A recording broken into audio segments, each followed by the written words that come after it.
Yo, what up guys, it's your boy Chris Lethal. Welcome back to another video, and today we'll be breaking down the best fight card of the year so far, UFC 327. There are 12 fights on this card.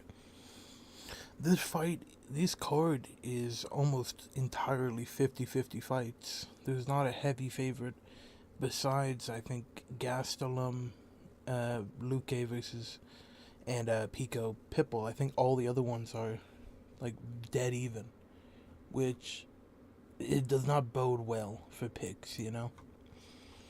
But I think I'm gonna do well in this card. I have a lot of underdogs, but when it's 50-50 fights, it's gonna be this fight does not it doesn't fit the card. But Radke versus Prado. This is the opening of the card. And I think this is a pretty easy one to pick. I don't know why this is dead even. I don't rate Prado too high. I don't think Prado has a UFC win. Oh, he does. He has one against Ottoman Azaitar. Wow, good win. 3 years ago almost. Radke's good. Radke's pretty good. I mean, like he's 2-5, 2-3 in his last five, or 3-2. But you gotta go. He went against Prates. He went against Maylot. Frunza's not good. Semmel's burger is not good, and Urbina is not good. I mean, he didn't have easy competition, but he lost to fucking Vertenikov. He lost to Matthews dominantly. Losing to Zellhuber is not a good look. It's really not a good look. And losing to Medloiki is not a good look. Radke's a good boxer. He has really good power. He has a good pocket fighting. He's very tough. He does have a really good chin. Regardless of him being knocked out before, he got knocked out by really powerful strikers. He has heart. He has a dog in him.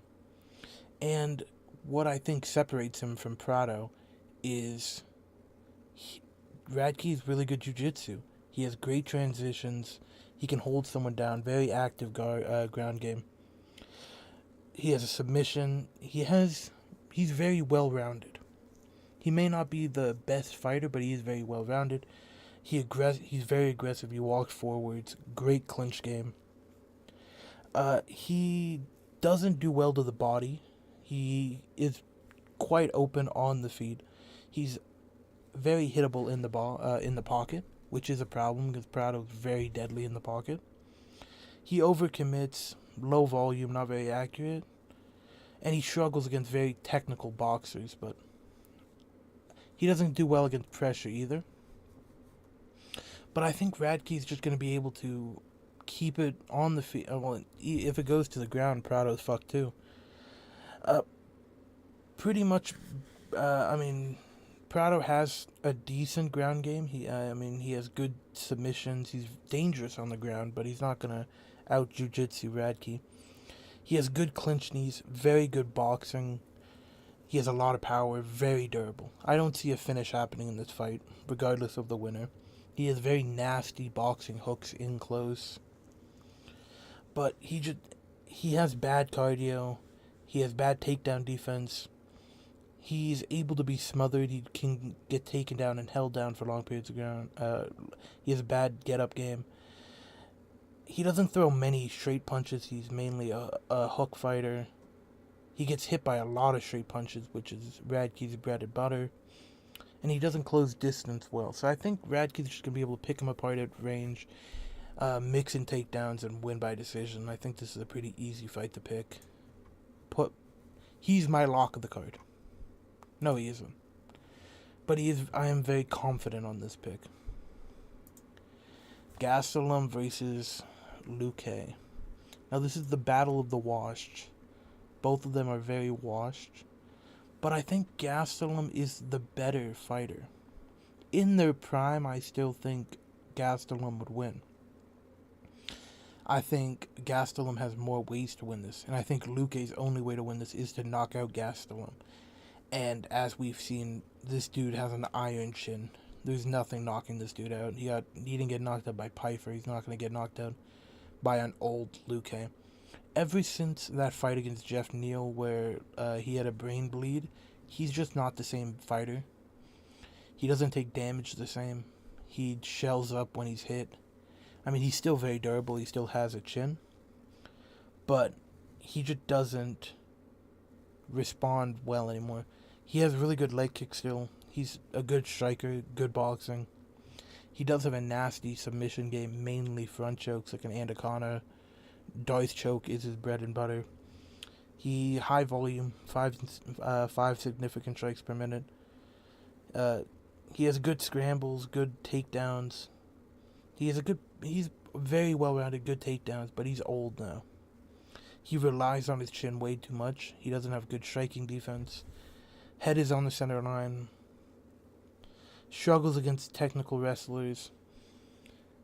And he struggles if his pressure doesn't translate to success. And I don't think it will in this fight. Because I think Gastelum will be able to stand his base, mix in takedowns, just box him up. And if it is to be believed that Gastelum is looking the best he's ever had in this training camp, I think Gastelum could either get a knockout in this fight or just cruise to a decision. I'm going to lean decision because Gastelum's not really a finisher in the later end of his career. I'm going to go Gastelum by decision. Now on to a sneaky good fight. Chris Padilla versus Marquel Medeiros. Both undefeated in the UFC. Both 4-0 in the UFC, I believe. Or, well, 3-0 and 4-0. If we look at these level of competition, again, another pick'em. Not a pick'em, but another, 50-50 fight. If we look at the competition, Mark Chonsky, Austin Hubbard, Lando Quinones versus Ismail Bonfilm, Jai Herbert, Rong Zhu. James Longtop is a terrible fighter, but we can see the complete difference in competition. And Chris Padilla has looked phenomenal in those fights. He's shown such high fight IQ. I'm very high on Chris Padilla. I think he has some of the best fight IQ in all of lightweight. Top 5. This dude game plans so well. He follows his game plan so well. He adapts if he needs to in a fight phenomenally. And I just don't think Medeiros has the game plan to beat a fighter like Padilla. Because Padilla's very well rounded. There aren't too many things that Medeiros does better than Padilla. Marquel, great takedown defense, pretty solid get-up game. Has some offensive wrestling of his own, but he doesn't utilize it. Good footwork, very good striker. He's fluid on the feet, slick striker, manages range perfectly. Very dangerous in the first, starts very fast. Good leg kicks, high volume. He's explosive, he can dart in and out very fast. And he has good boxing. But he does slow down massively in the later rounds. He's not much of a finisher. He can be held down and smothered on the fence. He does shell up against the fence. And I just get the vibe that he's not as... He doesn't have as much heart as you need to be able to fight Padilla. We saw what a lack of heart does in a fighter against Padilla. Bonfirm just quit after taking so many damaging knees, elbows. Jai Herbert had a lot of heart. I think Padilla gets in close, gets in the clinch. Padilla has great clinch game. He has really effective takedowns, great ground and pound, very active on the ground. He looks for damaging slicing elbows. And his striking on the feet is very good. He's very defensively sound. He's very durable. Great cardio. He builds into a fight. His best round is round 3. All of his strikes do so much visible damage. He has slicing elbows on the feet. Very well-timed elbows. Good straight punches. Mixes to the body well. He has a submission game. There's not much I can say about Padilla's game that I don't like. I mean, he's small for this weight class. He doesn't have one-shot knockout power, but he's more of a overwhelming type of fighter. He starts slow. He throws a lot of single shots. Maybe he doesn't throw a lot of combinations, but he's just incredibly good at picking apart his opponents, picking a game plan and sticking to it, and just dominating his opponents. I think Padilla dominates Medeiros here. Maybe Medeiros gets a round, an early round due to Padilla starting slow and the striking acumen of him, but I think Padilla could 30-27 Medeiros or even get a late round finish. Moving on. Tatiana Suarez versus Lupi Godinez. I'm not going to break down this fight too much. I'm just going to give my opinion. I think Suarez wins this. Suarez, her only professional loss is to Weili Zhang. We've seen Lupi Godinez struggle to get over that hump of elite talent. Lupi also struggles against elite grapplers, people that can just pressure her, wear her down, chain wrestle, and that's exactly what Suarez does. If Suarez can't get the wrestling off, Godinez wins this, but I think Suarez will get the wrestling off. I don't see a finish here. I see the striking leaning towards Godinez. I think the wrestling and the control time of Suarez is just going to be too much, and I think she wins by decision. Gamrot versus Esteban Ribovic.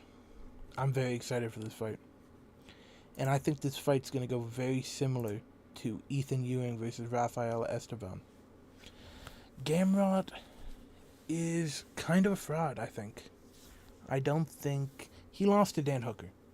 Let's be real, he's a favorite in this fight. This is my first underdog of the card. People are underestimating Esteban. I see a lot of people talking about this fight he didn't lose. He beat Haqparast. I've watched this fight multiple times. He beat Haqparast. I think Gamrot's going to lose this. I think Gamrot's on a skid right now. He dominated Ludwig Klein. Charles Oliveira destroyed him. Dan Hooker had a very competitive fight with him. In his last 5, I mean, he's 2-2 in his last 5 because of this. This didn't really count because Fiziev broke his leg or tore his ACL or Achilles or something.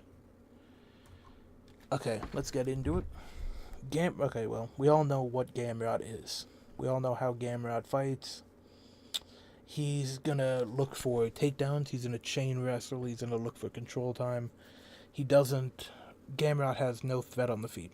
Gamrot's a terrible striker. Terrible striking defense. Very chinny on the feet. He gets rocked by everyone. Rocked or even knocked down by almost all of his opponents. If he doesn't get his wrestling off, he kind of shells up and you can see just a part of him die. And I think Esteban, who has really good takedown defense, Esteban is very well-rounded. He has good scrambles, good takedown defense. He has offensive wrestling that he never uses, but I think on the feet, I think Esteban just puts a relentless pace on Gamrot. We've seen how Ribovic just throws so much. Esteban has 8.9 significant strikes per minute. He has high fight IQ. He lands over 100 significant strikes a fight. Fantastic cardio. Great striking. Really good pocket fighting. Great recovery when he's hurt. Fluid striker. Good boxing. Good takedown defense. 70%. He keeps range very well. He's really good at denying wrestling exchanges. And again, he's very hard to hold down, good get up game, great kicks, and he has an insane pace on the feet. And he's very accurate. On the feet, he's very hittable, Esteban, but I don't think this is a problem for Gamrot. For Ribovic in this fight, Gamrot has no power. He doesn't have power in his hands. Like, he's an overwhelming type of finisher. He doesn't have that one-shot knockout. He is susceptible to counters because of how open he is while walking straight. He has bad striking defense again, and he struggles to get any control time of his own. And he overextends a lot. But again, all of these flaws are in the striking department. And I just don't think Gamrot's going to be able to capitalize on the striking. I think Gamrot will shoot a bunch of takedowns, maybe get a few. Ribovic gets up. And I think the damage that Ribovic lands on the feet will be more than what Gamrot's able to accumulate in control time. And I think Ribovic gets a decision here. I don't see Ribovic finishing Gamrot.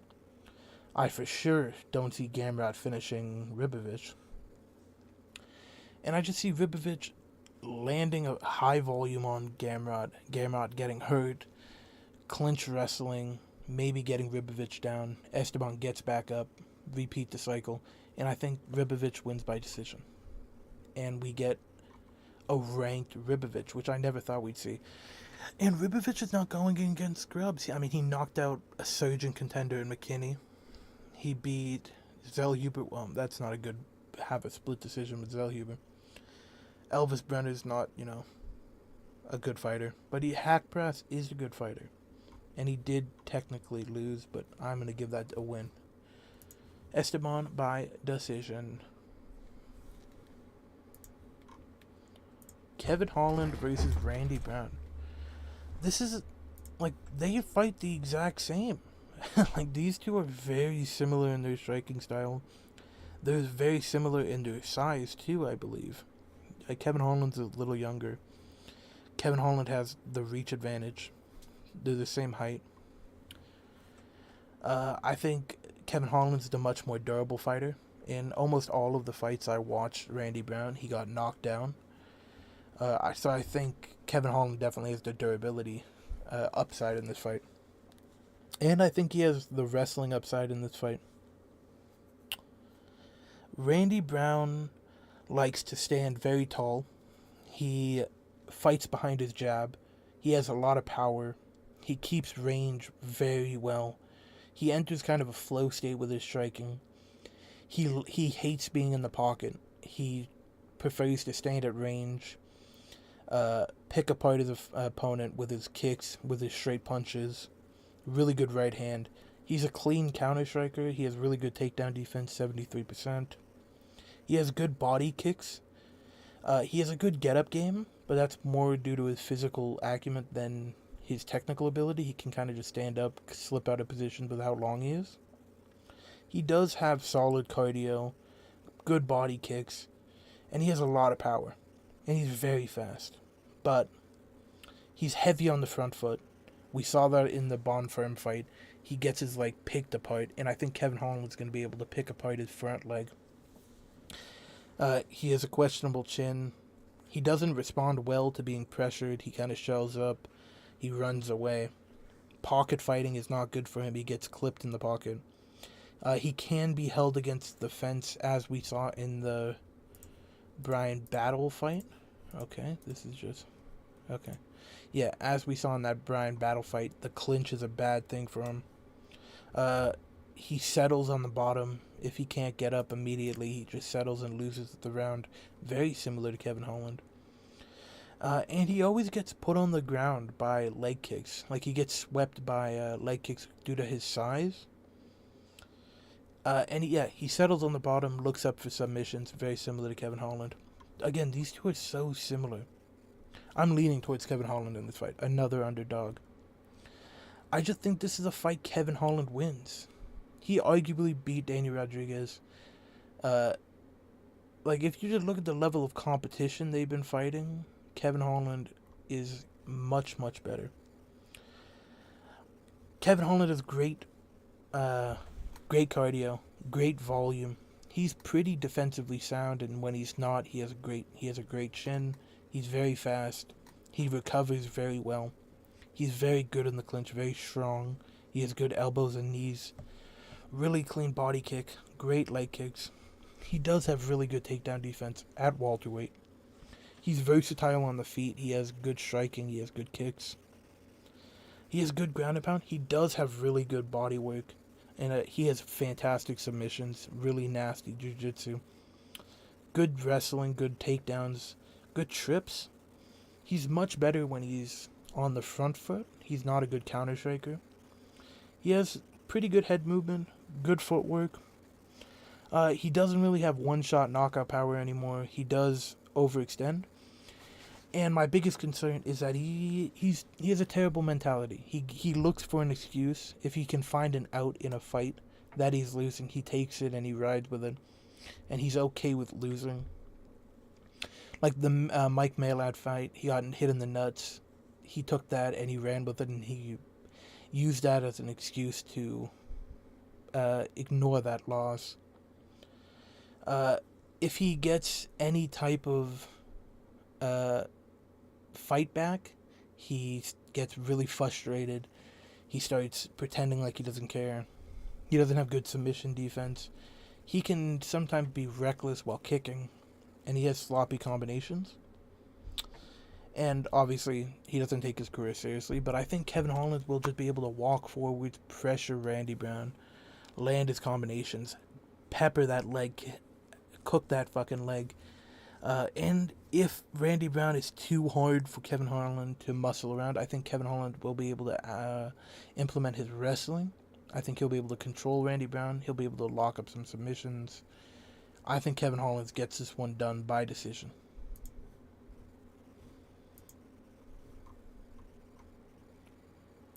The next two I'm going to briefly go over because I do think it's a pretty clear winner. Aaron Pico. Aaron Pico got knocked out by Lerone Murphy. That's better. He looked better in that fight, in that 3-minute fight, than Pitbull has looked in any of his UFC fights. Pitbull's old. Pitbull, both of these are Bellator guys. This is a really good fight to make between these two. Pitbull's well-rounded. He has high fight IQ. He has a good submission game, good wrestling. He has good counter strikes. He can finish with his left and right hand. Good combos, good body kicks, strong takedown defense, good power, good top control, very experienced. He has great wrestling, great takedowns. He's just very well-rounded. He sticks to his game plan.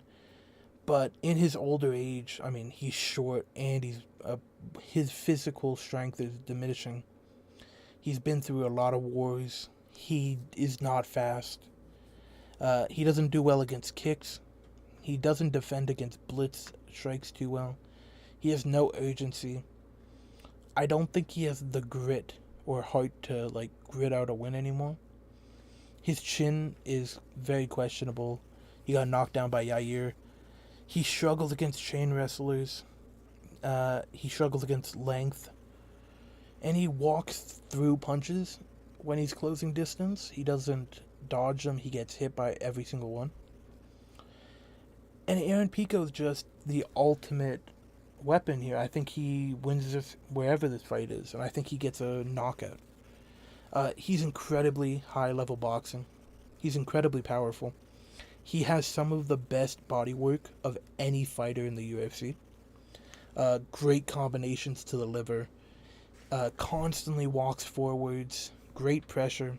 His wrestling is phenomenal. He has great ground and pound, great takedowns. Very well-timed takedowns. Great control. He shoots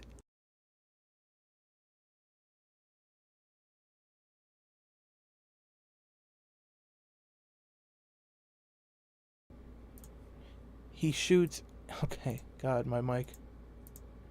He shoots 8.96 takedowns a fight. He's very aggressive. Great striking. Very dominating top game. Great pocket fighting. He's dangerous everywhere this fight goes. Obviously, we know he's very over aggressive. He leaves a lot of openings. He does have a glass chin, but anyone would have been knocked out by that spinning elbow. He has a glass chin. He's way too over aggressive. He gets very reckless when he's hunting a finish, and he overextends a lot. And he's not a fluid striker. He's kind of stiff, and he leaves a lot of opening, and he's not good on his back foot.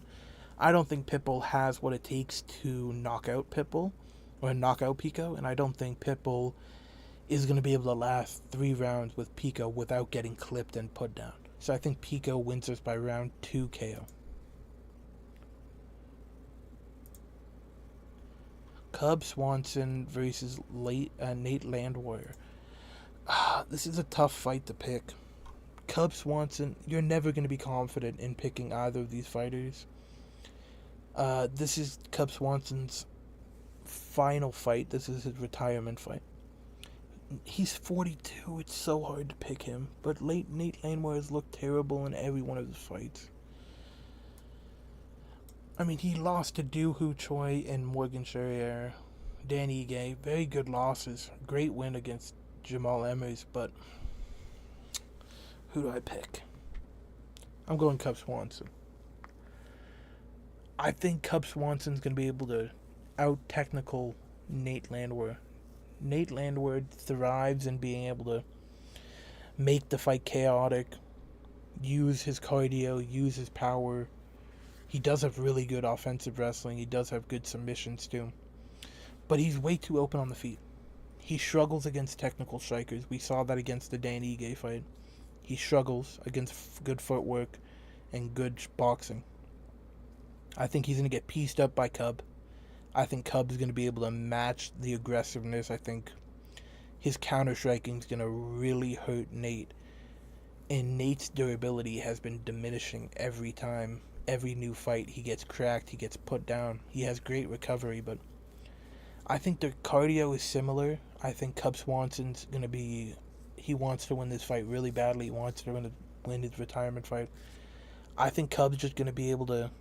I mean, Nate could wrestle Cub and control him, but I don't think Nate's smart enough, or I don't think he will want to bore up the crowd. You don't want to make this boring. He's going to go for a war. And I think that's going to get him caught, and I think he's going to get put down in rounds 2 or 3 by Cub. I think Cub's too technical, way too fast, and he has a lot of power. And I think Nate's going to be way too open on the feet. That's my biggest concern, is just how technical Cub is, how defensively sound Cub is, and just Nate's ability to throw a fight away. I think Cub Swanson knocks out Nate Landwehr.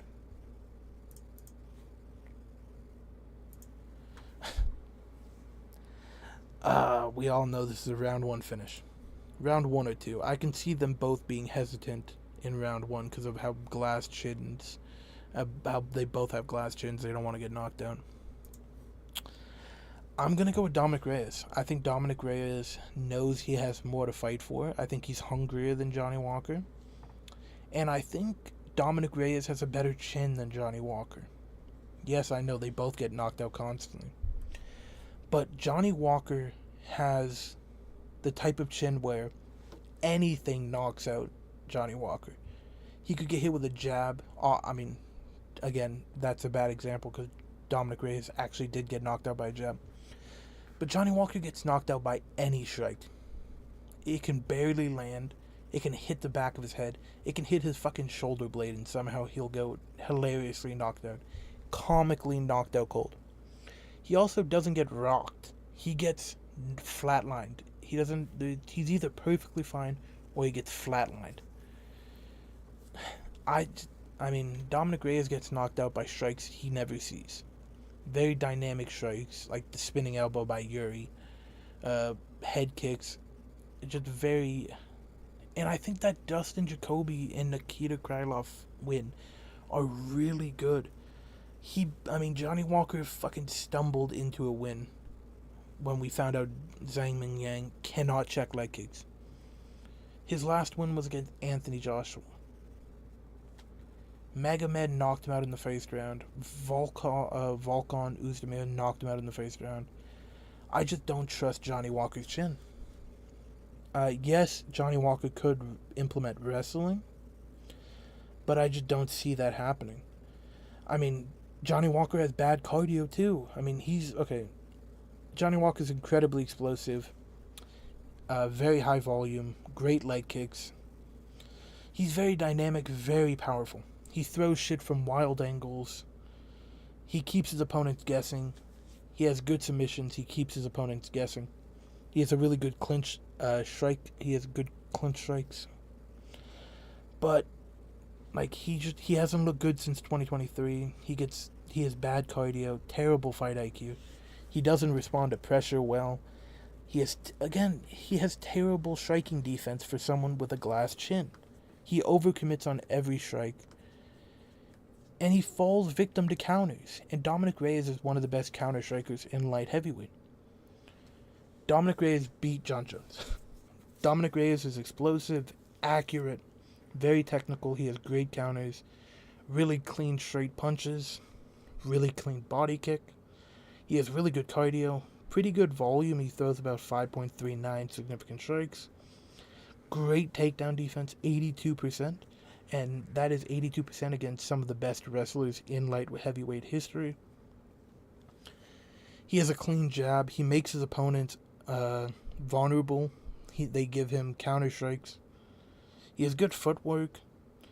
And he's active from bottom, and he has a good get-up game. The thing is, he doesn't respond to pressure well either. He has a tendency to get hit. He doesn't have the best pocket defense. He has no submission game. He is older. He tends to get hurt by unpredictable. He does jump Gilly. And you gotta think how his mental is after all of those losses. And he has no recovery either. They both just get put out cold. I'm leaning Dominic Reyes. I think Johnny Walker leaves himself way too open, way too easily countered. I think Dominic Reyes will be able to land a counter and hurt Johnny Walker and then give him some follow-up shots and knock him out cold. This is a pick'em, like dead-ass pick'em. This is not going to decision. There's no possible way this goes to decision.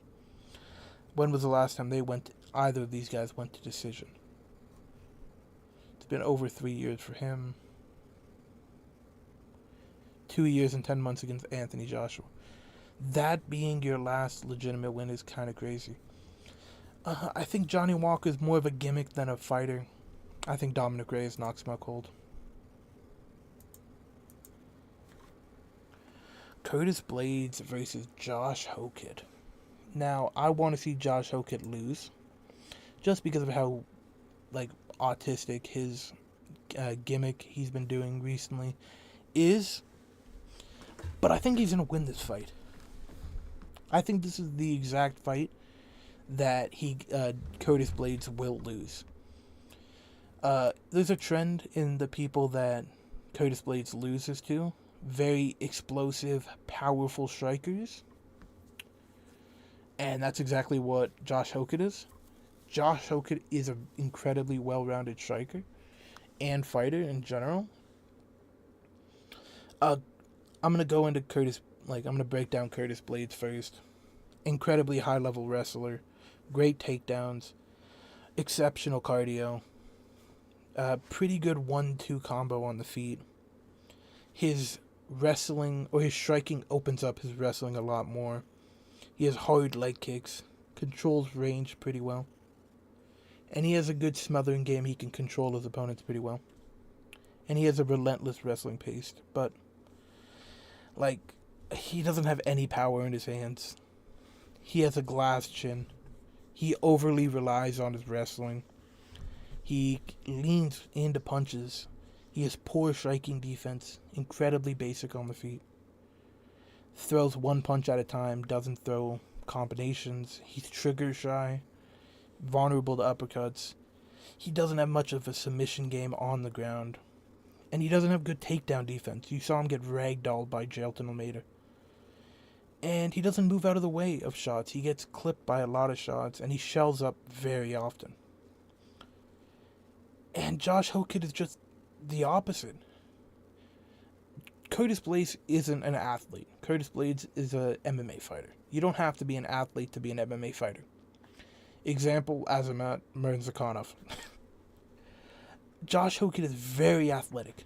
He's a very fast, powerful striker who has incredible wrestling. Josh Hokit has great cardio, very good wrestling. He's very bouncy. He's good at every range on the feet. He's good at range. He's really good in the pocket. He can wrestle for multiple rounds. Great wrestling. He's a phenomenal finisher. He gets his hooks in on the back really fast. He has a variety of submissions he can finish. Boxing. He has a really good chin.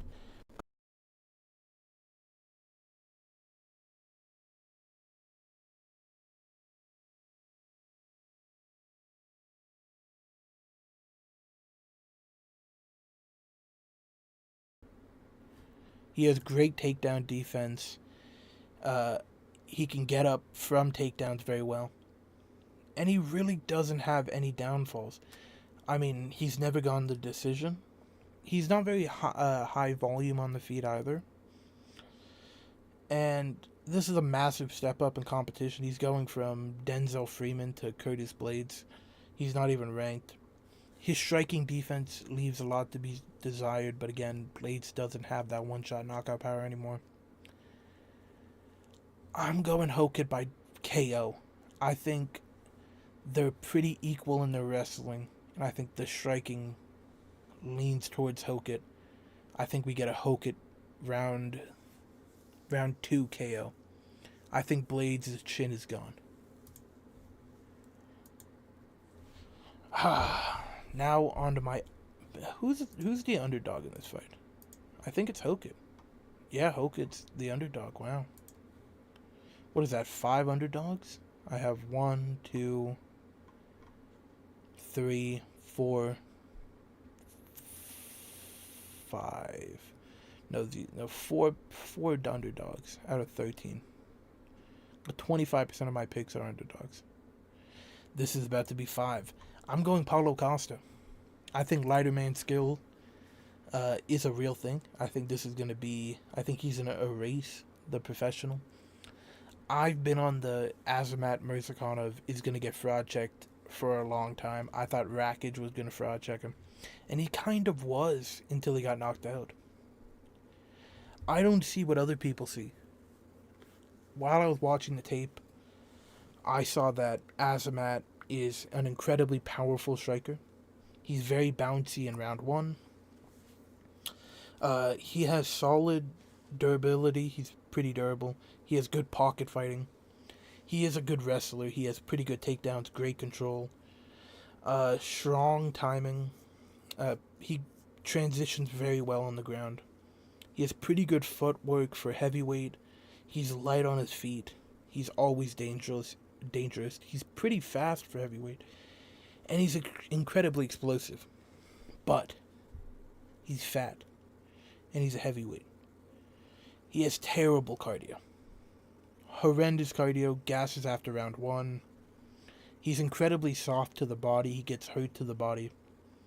He's small for light heavyweight. He's like 6 foot. So I don't think size difference will be too much in this fight. What's the height difference?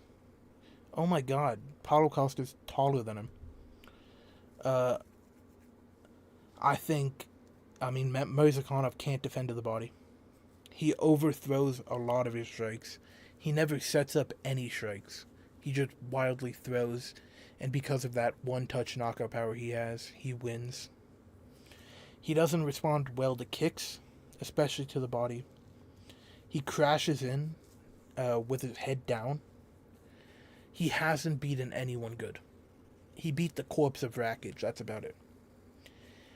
He misses a lot of his strikes. He has no submission threat. And he loses power in the later rounds. And he has no head movement. And again, he was a steroid cheat, if anyone recalls. Paulo Costa is just a great fighter. Yes, we've seen a decline in his fighting abilities, 2-3 in his last 5, but look at the competition he's fighting. Yes, this Marvin Vettori loss is horrendous. but he lost to Whitaker, who could be top 3 in the middleweight GOAT debate. He lost to a former champion, and he just beat Roman Kopylov in a fucking phenomenal performance. This dude is a really good fighter. His best weapon is a phenomenal body kick, which is going to give Murzakanov issues in this fight. He's freakishly athletic. He's very durable. He throws a very high volume, 6.26. He has great takedown defense, 80%. He has great kicks on every level. Head kick, leg kicks, and body kicks. He has good footwork. He's very fast too. He works the body very well, which is, again, Azamat's biggest weakness is his body. Great hooks to the body, great kicks to the body. He has snappy kicks. I don't think the size difference in this fight, again, he's going to be bigger than Murzakanov, but I think one of Costa's biggest issues in the past was his cardio. I think not having to cut to middleweight will be a massive factor for Costa's cardio. I think it's going to be much improved.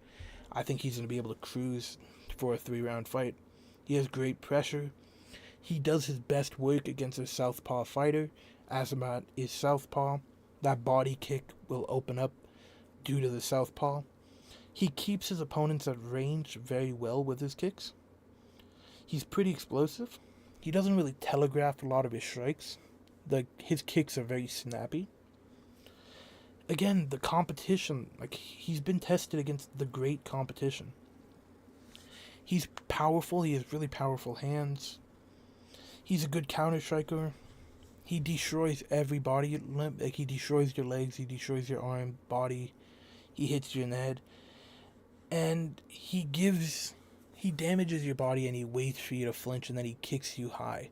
That's what he did to Robert Whitaker when he hit him with that spinning body kick, or that spinning head kick. And yeah, Costa could get flatlined here. I'm going to be honest. Because of how bad Costa's defense is, he often has his hands very low. He does kind of fall asleep in fights where he just doesn't push. He gets very inactive. He can be hesitant at times. And I can't see Murzakanov flatlining Costa. I can't see Costa getting flatlined. I don't know why. I just don't see him on the ground, knocked out. I can so easily see Costa landing that body kick over and over again. Murzakanov getting gasping for air. Costa not pushing and getting a decision. I think the kicks of Costa is going to be too much for Murzakanov. I don't think Murzakanov is championship level. I think Costa at light heavyweight is a real issue. I don't think he's going to stay at light heavyweight. I think this is a one-time move, but I think Costa's the all-around better fighter. I don't think the wrestling of Murzakanov is going to be too much for Costa to handle. Costa has good scrambles. He's had to fight better wrestlers. And he has decent jiu-jitsu. I think Costa wins this one by decision. And on to the main event. Yuri Prochazka, my favorite fighter, versus Carlos Ulberg. Now, the smart pick, if you look at the styles, if you look at their past fights, the smart pick is Carlos Ulberg. But, fuck you. Yuri Prochazka is winning this. He's winning back his title. We are going to be light heavyweight champion. Yuri Prochazka is winning this fight. Carlos Ulberg is very talented, but he arguably lost his fight against Jan Blachowicz, and other than that, he's had horrendous competition. Dominic Reyes, again, no offense to Dominic Reyes, he's not a champion. He's going to get knocked out by anyone. Jan Blachowicz is the best fighter he fought, and he didn't win that fight, and I bet on him to win that fight. I don't think he beat Jan Blachowicz. Very inactive. While Yuri Prochazka's last 5 fights were against incredibly high-level competition, and he beat 3 of them. He got fucking flatlined by Alex Pereira, but to beat Yuri Prochazka, you need to be able to flatline him. You need to be able to have the power to put him out. And Ulberg just doesn't have that power. Ulberg is not going to flatline Yuri. I think the only person that can flatline Yuri is Pereira. And if you can't put down Yuri, Yuri's going to keep coming. And he's going to keep hitting your body. He's going to keep landing dynamic strikes. He's going to come from every angle. He's never going to quit. The pressure's going to build up. You're going to get tired. You're going to get fatigued. Your hands are going to go down. You're going to get clipped. And once you get clipped, you get rocked. Yuri will find that finish. Yuri finds the finish. He's never been to a decision. Yuri is going to win this fight. He's going to be way too much for for Carlos Alberg. And yes, I know people talk about the Kennedy, Ninja Quick, the Kennedy fight that Carlos Alberg lost. Yes, that was at the beginning of his career. But Carlos Alberg struggles against people who pressure him. Who's going to pressure in this fight? Prochazka's going to pressure him. Prochazka has pretty good head movement. Carlos Alberg is the much better striker. But the controlled chaos that Prochazka is bringing into this fight is just going to be too much for Alberg to handle. I think it's much easier for Yuri to find a training partner that implements Carlos's game plan than Carlos to find someone that fights like Yuri. No one fights like Yuri. Yuri's going to rip to the body. He's going to throw wild strikes. He's going to land on Carlos. We've never seen Carlos tested in a fight. And the one time we did, he got broken by Kennedy. I can't in good faith pick against Yuri. Even if I thought Yuri... if Yuri fought Alex Pereira, I would pick Alex Pereira. I would pick Yuri. I'm never going to pick against Yuri. I'm never counting Yuri out of a fight. In his last 2 fights, he has a miraculous comeback. Well, no, he dominated Jamal Hill. But in that Khalil Roundtree and in that Rakic fight, he was down on the scorecards. And he managed to come out of the fucking hole and knock out his opponents. And I think he's going to do the same thing here. I think he's going to lose the first round. And then I think the pressure's going to build up. And I think he's going to knock out Alberg. By the way, I just watched the Yuri Prochazka versus Glover Teixeira fight for the first time ever. I think Yuri won that on the scorecards. I think he won 2, 3, 4. And I think there's a 10-8 round in the third round. So I think Yuri was comfortably winning that fight. I don't know why people were so against him winning that fight on the scorecards. But anyways, those are my predictions. If I had to pick one for my lock, if I really wanted to pick a lock, I'd go Charles Radke. I'm going to pick 2. I'm going to go Charles Radke. And I'm going to go Josh Hokett. My most confident picks are Aaron Pico and Kevin Holland. And, the best underdog of the card is Costa by decision. I think it's a plus 500. These aren't the odds anymore. I think on DraftKings, Azamat's a minus 230 now. And Costa's almost minus 250 or plus 250. Crazy odds for a former title contender. Anyways, if you guys enjoyed the video, if you guys disagree with my picks, please comment what you believe. Thank you for watching. Bye.